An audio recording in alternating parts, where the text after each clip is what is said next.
Coming up this week, CES is here and GM is really getting serious about EVs. Maybe. The Model Y gets crashed on purpose. Renault unveils their Concept 5 and more.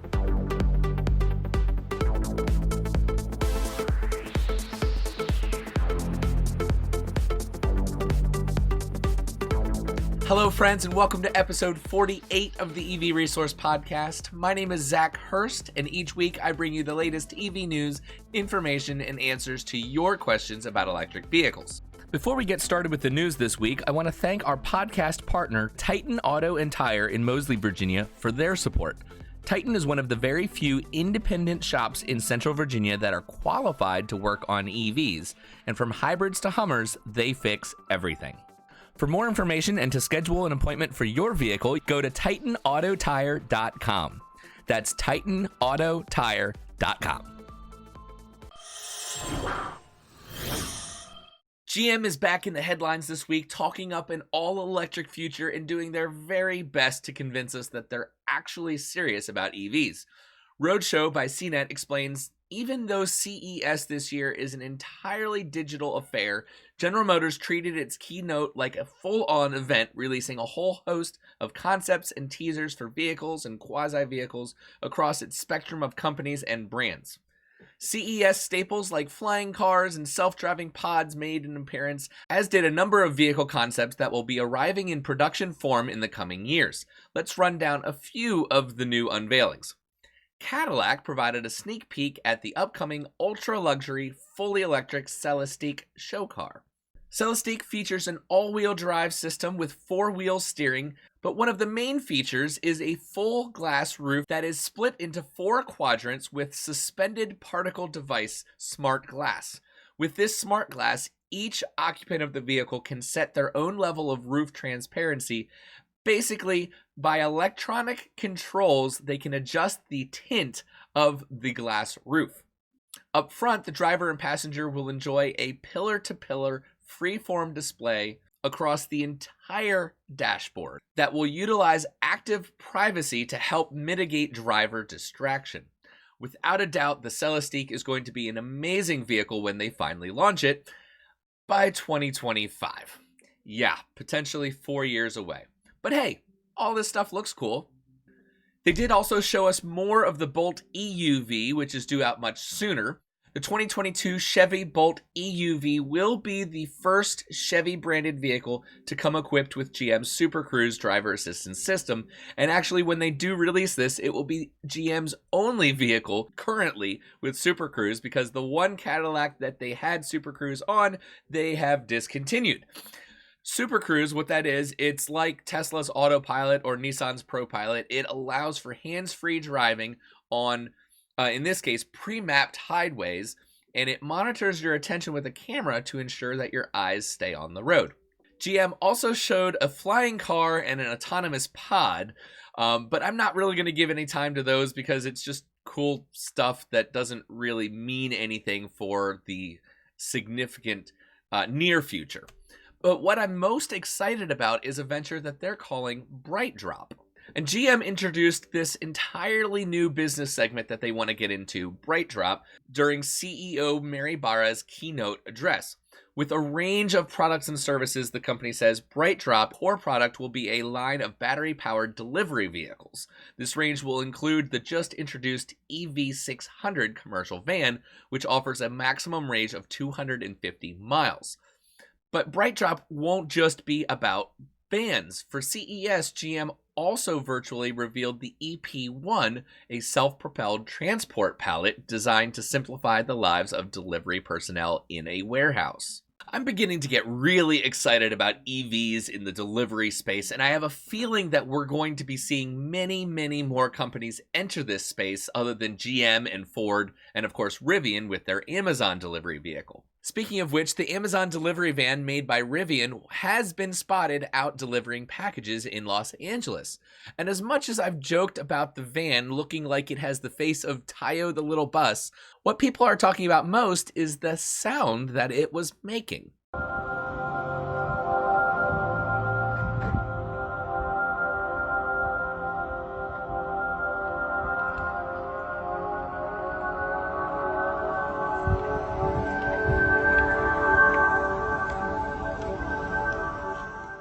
As you can hear very clearly in that video that was shot by Jeffrey Chen back just before Christmas in December, you can imagine that people are losing their minds over this low-speed pedestrian warning system. And I want to be very quick to point out that one, EVs are now required by law to make sounds, and two, the sound from this video isn't likely to be carried over to the production model, as it's honestly very loud and very annoying. Hyundai Motor Company unveiled the first teaser images of its highly anticipated Ioniq 5 midsize CUV, the first model in its iconic dedicated battery electric vehicle lineup brand. The Ioniq 5 will be the first vehicle mated with Hyundai's eGimp platform that I've spoken about recently, which is an innovative system made exclusively for their next generation battery electric vehicles that will launch a new era of clean mobility for the company. Ioniq 5's distinctive and innovative design provides a unique experience that can only be enjoyed in dedicated BEVs, suggesting a fundamental shift in design approach. Surprisingly, it looks a lot like the Hyundai 45 concept that they had revealed previously. The front end is adorned with arrays of pixel-inspired lights suggestive of the digital technology within the vehicle. Ioniq 5 is also the first Hyundai to feature a clamshell hood that spans the entire width of the car, thus minimizing panel gaps and creating a clean and high-tech overall look. Aero-optimized wheels further echo the parametric pixel design theme, offering a supersized 20-inch diameter, the largest wheels to ever be fitted to a Hyundai EV. These complete Ioniq 5's perfected proportions optimized for Hyundai's dedicated EV architecture. Along with the vehicle images, Hyundai has released 4 teaser videos that spark curiosity about the new model, each presenting viewers with a sneak peek at Ioniq 5's core technologies, raising expectations for the company's dedicated BEV lineup brand and its first entry. The 5-minute challenge video highlights Ioniq 5's ultra-fast charging capability that enables it to drive more than 100 kilometers, or around 62 miles, with only a 5-minute charge on the WLTP standard. To showcase this extraordinary performance, a movie trailer-like style challenge was set up featuring Ioniq 5 and 3 devices, a smartphone, a laptop, and an action camera that were each charged for 5 minutes and competed to see which would be the last one to survive.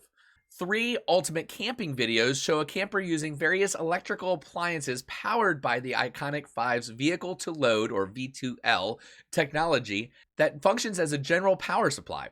In each video, the camper is seen using Ioniq 5's 3.5 kilowatts, that's a lot, of V2L supplied power, roasting a turkey in a large convection oven, listening to music on an array of high-end audio speakers, and actually exercising on a treadmill, all while out in the woods at a camping site.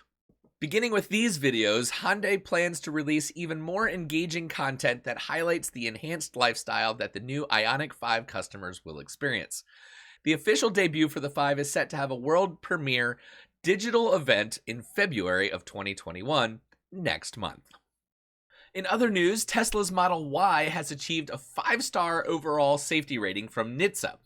In a press release from Tesla, they shared that since the launch of the Model S in 2012, they have engineered every vehicle around the same advanced architecture that maximizes occupant safety. Now, the Model Y is the latest Tesla vehicle to earn a 5-star safety rating in every category from the National Highway Traffic Safety Administration, otherwise known as NHTSA.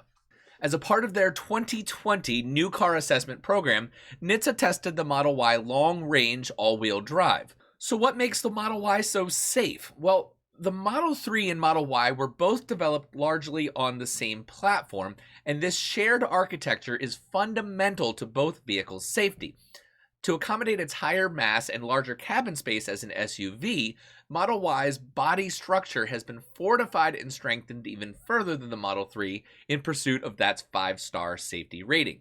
At its core, Model Y is engineered to distribute crash forces around the cabin and away from vehicle occupants. The front and rear crumple zones and optimized size structure enables the Model Y to manage crash energy very efficiently, reducing accelerations on the vehicle and, more critically, its occupants. Additionally, and this is something very specific to the Model Y itself, its structure now includes the world's largest casting.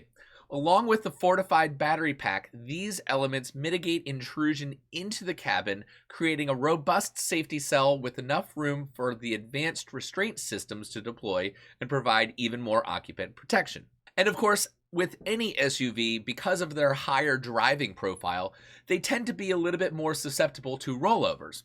And rollovers significantly increase the risk of injury during an accident.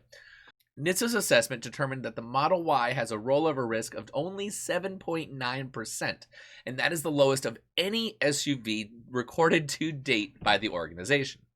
And as with all Tesla vehicles, Model Y's architecture is fundamentally designed to have a very low center of gravity, which is accomplished by placing its heavy battery pack and electric motors very low in the vehicle. So congratulations to Tesla for another great but yet not really surprising result. Renault is no stranger to reviving old, now classic designs and giving them a modern twist. From its current range, the Twingo and the Alpine A110 are unashamedly retro, but it seems that digging more into historic model pool is an integral part of the company's new strategy, according to Inside EVs.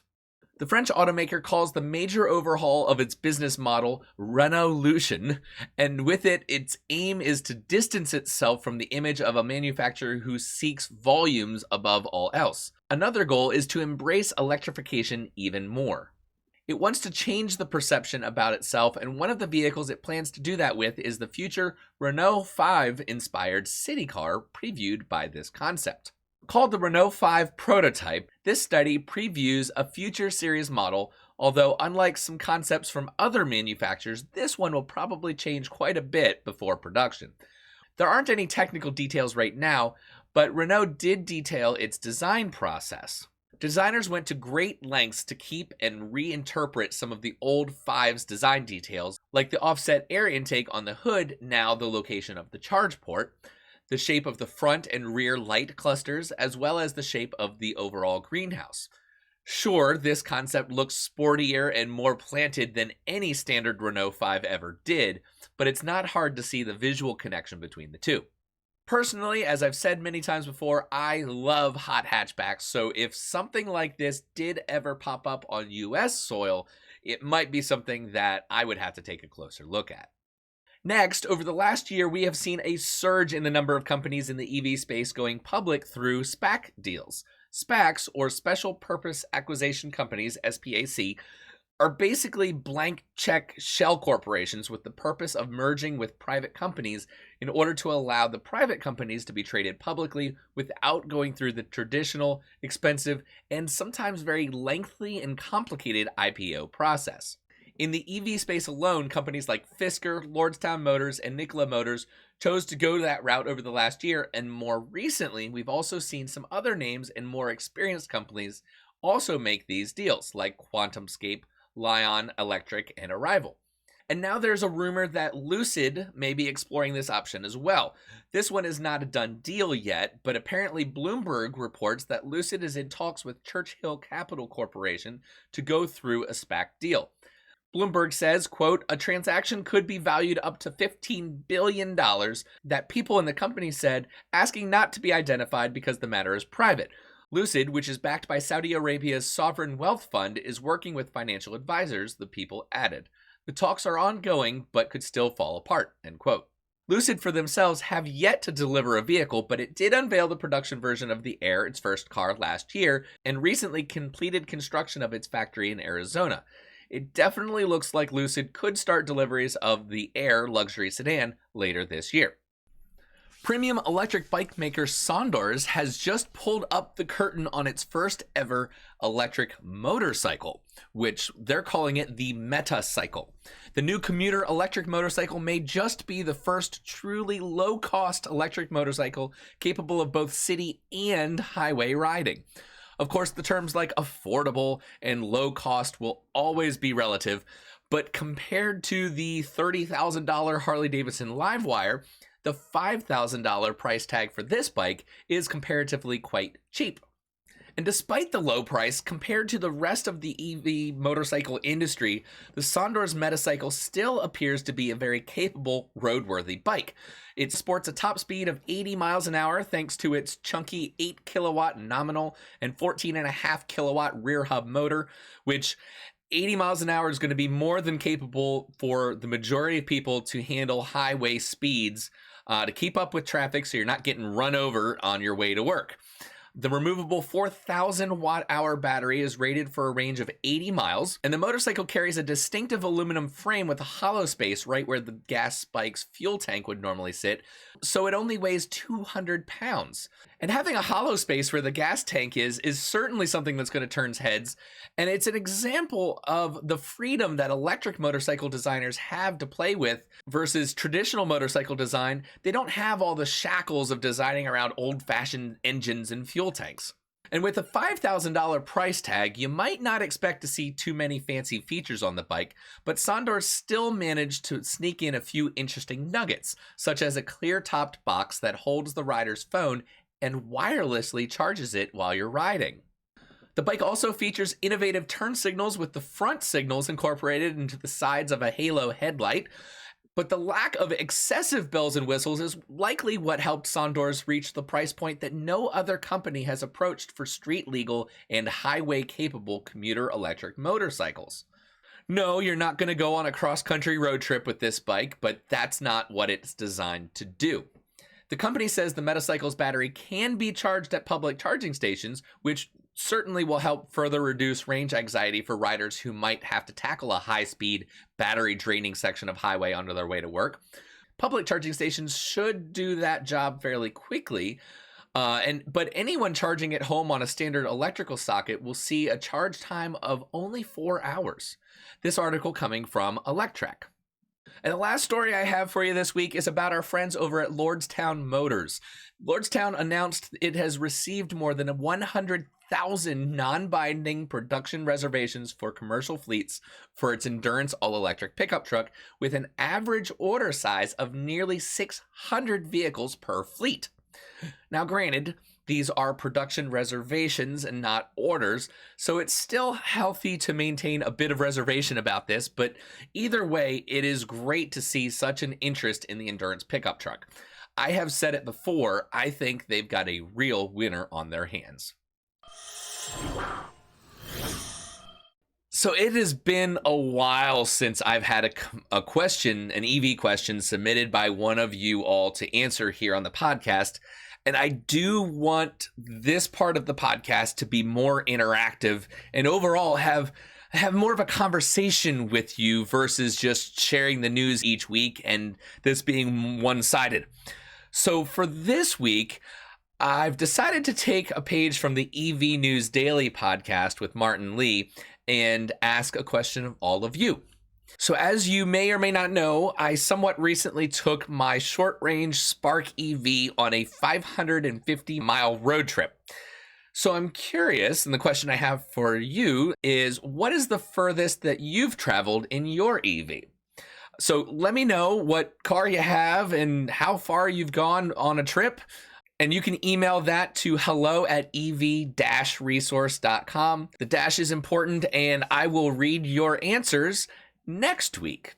So hopefully we can get a little bit of back and forth here and make it a little bit more fun. I do have a few friends of the podcast to mention. Chase Station.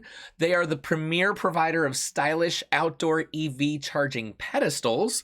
You can find out more information and check them out at chasestation.com. Chase is CHASE, and then of course station, STATION. So chasestation.com, and also Simple Switch. They are a simple solution for expanding home power for new appliances and EV charging needs. I actually have an episode where I featured them, so you can check that out.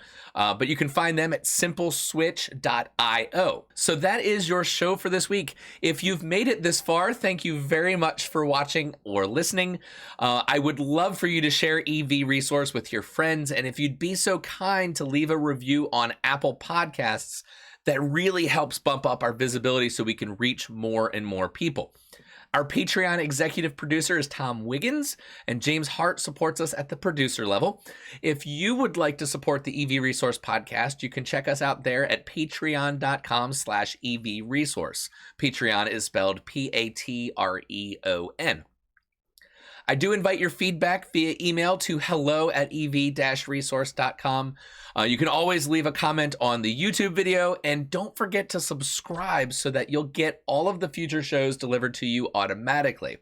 If you want to listen to any of the previous podcast episodes, you can find them on our webpage under the podcast section or on many of the major podcast platforms. But thank you very much for being with me, and I'll see you next week.